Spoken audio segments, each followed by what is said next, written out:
अस्सलामुअलैकुम दोस्तों, ये बात माननी पड़ेगी कि आज के वक्त में कंटेंट क्रिएट करना सिर्फ क्रिएटिव होने का नाम नहीं रहा, बल्कि ये एक स्मार्ट फैसला लेने का खेल बन चुका है। मसला ये नहीं कि कौन सा प्लेटफॉर्म अच्छा है, असल सवाल ये है कि आप अपनी मेहनत को कहाँ ज्यादा बेहतर तरीके से इस्तेमाल कर सकते हैं ताकि रिजल्ट भी आए और थकन भी कम हो। आज बहुत सारे लोग इसी कंफ्यूजन में हैं कि YouTube पर ब्लॉग बनाना बेहतर है या फेसबुक पर काम करना, क्योंकि दोनों की मेहनत, रिजल्ट और अर्निंग का तरीका बिल्कुल मुख्तलिफ है। अगर हम YouTube ब्लॉग की बात करें तो उसमें वाकई मेहनत ज्यादा है। सबसे पहले आइडिया सोचना पड़ता है, फिर उस पर पूरा स्क्रिप्ट बनाना, शूटिंग करना, एडिटिंग, बैकग्राउंड म्यूजिक, अच्छी क्वालिटी वीडियो, प्रोफेशनल थंबनेल, फिर टाइटल, डिस्क्रिप्शन और SEO, ये सब चीजें मिलकर एक वीडियो बनती है। यानी YouTube पर काम करना एक लॉन्ग टर्म गेम है। यहाँ सब्र, सीखने की आदत और मुस्तकिल मिजाजी बहुत ज्यादा जरूरी है। दूसरी तरफ on the other hand Facebook की बात करें, जहाँ चीजें निस्बतन आसान नजर आती हैं। कई बार एक नॉर्मल सी तस्वीर, सादा लिबास और आम माहौल में ली गई फोटो भी एक अच्छी खासी रीच ले लेती है। यहाँ परफेक्शन से ज्यादा नेचुरल अंदाज चलता है और फेसबुक पर कुछ लोगों के लिए सिर्फ फोटो या सादा वीडियो डालकर रोजाना की छोटी मगर मुसलसल अर्निंग भी मुमकिन हो जाती है। यही वजह है कि नए क्रिएटर्स को फेसबुक ज्यादा आसान लगता है। लेकिन असल तस्वीर तब वाज़ेह होती है जब हम अर्निंग के मुख्तलिफ रास्तों को देखते हैं। YouTube सिर्फ एड रेवेन्यू तक महदूद नहीं रहा।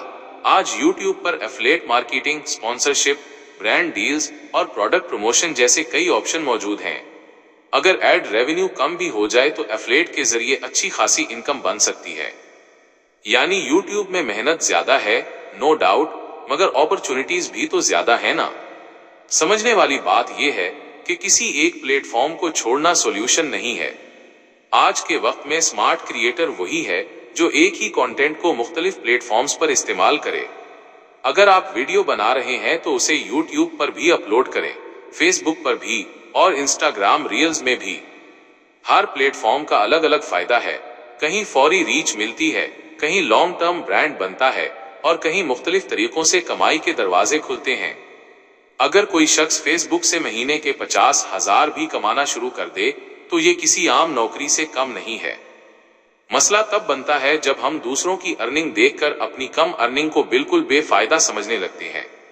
असल बात यह है कि कंसिस्टेंट इनकम होनी चाहिए, चाहे कम ही क्यों ना हो। वक्त के साथ ये बहुत बड़ी सपोर्ट बन जाती है। नतीजा बिल्कुल सीधा है, YouTube को छोड़ना नहीं है और फेसबुक को नजरअंदाज भी नहीं करना है। कंटेंट बनाना है और हर प्लेटफॉर्म पे पोस्ट करना है।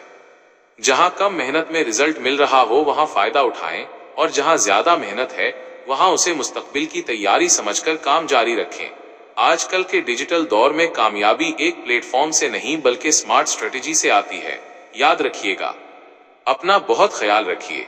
अगर मैं अपने प्लेटफॉर्म्स बताऊं तो फेसबुक के 8, टिकटॉक के 4 और YouTube के 11 चैनल्स मोनेटाइज हैं, तो ये total 21 monetised social media handles बन जाते हैं। इसलिए मेहनत जारी रखो मेरी जान। अपना ख्याल रखिएगा। अल्लाह हाफिज।